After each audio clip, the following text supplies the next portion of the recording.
Welcome, dear viewers, to a journey into the fascinating world of attachment styles. Have you ever wondered why some couples glide gracefully through life's ups and downs, while others seem to stumble? The answer might lie in something called attachment styles. Intrigued? Let's dive in. Attachment styles are like invisible strings tugging at our hearts, influencing how we connect with our partners. Shaped by our earliest experiences with caregivers, these styles form a blueprint for how we love, communicate, and even argue. Think of them as childhood shadows following us into adulthood, whispering in our ears during moments of intimacy or conflict. You might be asking, what exactly are these attachment styles? Simply put, they are patterns of behavior and thinking that dictate how we relate to those closest to us. There are a few main types, but today we'll focus on the anxious and avoidant styles, a duo as classic as peanut butter and jelly, yet sometimes just as sticky. Those with an anxious attachment style often crave closeness and reassurance, fearing their partner might slip away. It's like having a radar constantly scanning for signs of affection or rejection.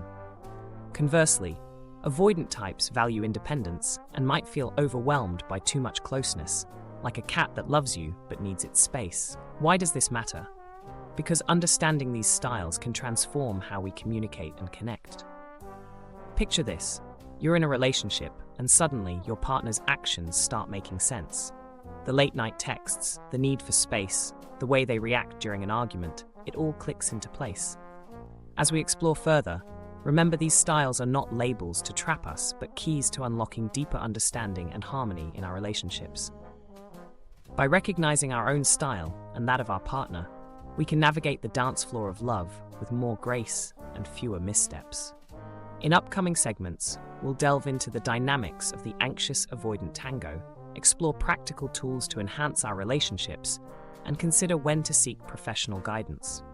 For now, let's appreciate the beauty of this first step, understanding the styles that shape the stories of our hearts. Ready to learn and laugh along the way? Let's get started. Now that we've dipped our toes into attachment styles, let's waltz into the intricate dance of the anxious-avoidant dynamic. Picture this. One partner is the anxious type, always reaching out, seeking reassurance, like a puppy eager for affection. Meanwhile, the other partner is the avoidant type, valuing independence and sometimes needing more space than their partner might like. It's as if one is doing the cha-cha, while the other is trying to master a slow waltz. In this dance, each partner often misreads the other's steps. The anxious partner might interpret the avoidant's need for space as a lack of interest or affection, igniting worries and questions.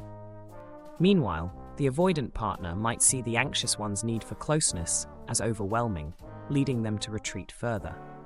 This misinterpretation can lead to a cycle of conflict and communication breakdowns. Imagine a comedy of errors where each partner is speaking a different language. Without understanding these emotional languages, both partners might find themselves stuck in a loop of misunderstandings. Why does this happen? It boils down to how we perceive love and safety. Anxious individuals often equate love with closeness and constant reassurance. On the flip side, avoidant individuals view love as something that should not compromise their independence. It's like a dance where both partners are trying not to step on each other's toes, yet somehow, they keep missing the beat. What happens when these two opposites attract? Initially, the differences can be intriguing. The anxious partner might admire the avoidant's independence and calm demeanor, while the avoidant might appreciate the anxious partner's warmth and attentiveness. However, as the relationship progresses, these differences can become sources of tension. The anxious partner's attempts to get closer can feel like pressure to the avoidant partner, causing them to pull back. This withdrawal can then heighten the anxious partner's fears, prompting them to seek even more reassurance, creating a cycle that can be difficult to break. Yet, it's not all doom and gloom. Understanding these dynamics is the first step toward finding harmony. By recognizing these patterns, couples can start to communicate more effectively. They can learn to appreciate each other's emotional languages, finding ways to meet in the middle. It's about learning to dance together, even if the steps are different.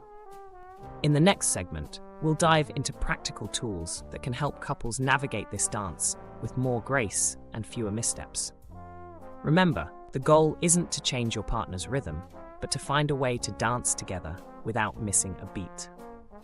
Stay tuned as we continue to unravel the complexities of the anxious-avoidant dynamic and discover ways to turn potential pitfalls into opportunities for growth and connection. All right, folks, now that we've danced through the theory of attachment styles, let's put on our practical shoes and see how we can make this work in real life. Imagine you're in the middle of a classic anxious-avoidant standoff. The anxious partner is buzzing with questions, while the avoidant partner is retreating to their fortress of solitude. How do we break this cycle without turning it into a full-blown drama? The first step is to bring humor into the mix. Picture this: you and your partner are characters in a sitcom called The Anxious and the Avoidant. Give each other playful nicknames like Worry Warrior and Escape Artist. This light-hearted approach can diffuse tension and remind both of you not to take things too seriously. It's about laughing together, not at each other, and seeing the quirks for what they are. Just quirks, not character flaws. Next, let's talk about creating emotional safety rituals. Think of these as your relationship's secret handshake, a way to signal to each other that you're in a safe space. This could be as simple as a nightly check-in where you both share a high and a low of the day. It's a moment to connect, to listen, and to be heard. Curiosity is another powerful tool in your relationship toolkit. Approach your partner with the same curiosity you'd have for a new book or movie. Ask questions, not to interrogate, but to understand. What's going on in your world today? Or how can I support you right now? And let's not forget the power of avoiding blame. In the heat of the moment, it's easy to point fingers and say, "You always do this." But here's a tip: switch "you" with "I." Instead of "you never listen," try "I feel unheard." So there you have it, a few practical tools to navigate the anxious-avoidant tango. By adding humor, creating emotional safety, fostering curiosity, and avoiding blame, you're not just surviving the dance, you're mastering it. And remember, every couple has their unique rhythm. It's about finding yours and enjoying the dance together. Stay tuned as we explore how professional help can further guide you in perfecting your steps in this dance of love. Sometimes, a little outside perspective is exactly what you need to keep the music playing and the dance floor open. As we journey through the intricate dance of attachment styles, it's time to consider a partner who can truly help us find our rhythm, a professional therapist. Before you cringe at the idea of baring your soul to a stranger, let's explore why this step can be a game changer for couples navigating the anxious-avoidant tango. Therapy isn't just a couch and a box of tissues. It's a safe space where couples can unpack their emotional baggage without fear of judgment. A therapist acts like a relationship detective, helping both partners understand the roots of their attachment styles. Are you anxious because of past experiences? Is avoidance your shield against vulnerability? These are questions therapy can help answer, providing clarity and insight into your relationship dynamics. Imagine therapy as a dance class for your relationship. Just as a dance instructor helps you perfect your steps, a therapist guides you and your partner in learning new ways to communicate and connect. They provide the tools to navigate misunderstandings and conflicts, transforming them into opportunities for growth and deeper understanding. One of the greatest benefits of therapy is the development of empathy. When you understand why your partner reacts a certain way, it becomes easier to respond with compassion rather than frustration. This newfound empathy can lead to more meaningful conversations and a stronger emotional bond. Moreover, therapy can help couples establish healthy boundaries and emotional safety rituals. For instance, setting aside time to check in with each other about your feelings can prevent small issues from snowballing into major conflicts. These practices create a foundation of trust and security, essential for any relationship to thrive. And let's not forget the humor. A good therapist knows that laughter is a powerful tool. By infusing humor into therapy sessions, couples can lighten the mood and view their challenges from a fresh perspective.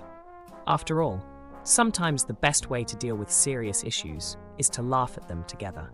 So, if you're feeling stuck in your relationship, consider taking that step towards professional help.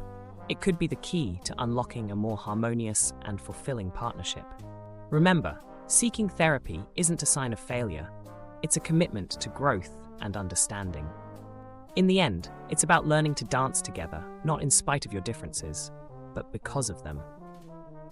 With professional guidance, you and your partner can find a rhythm that works for both of you, creating a melody of love and connection that resonates through every aspect of your lives. So, why not give it a try? After all, every great dance begins with a single step.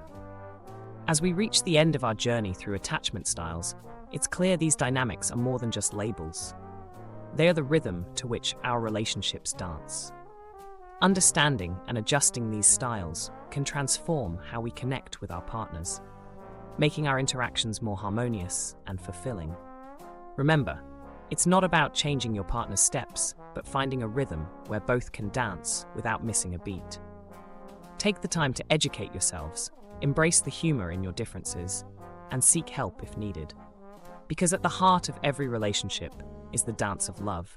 And with the right steps, you can create a beautiful, lasting melody together. Thank you for joining us on this entertaining exploration of attachment styles. We hope you leave with a smile and a newfound understanding of how to keep your relationship in perfect harmony.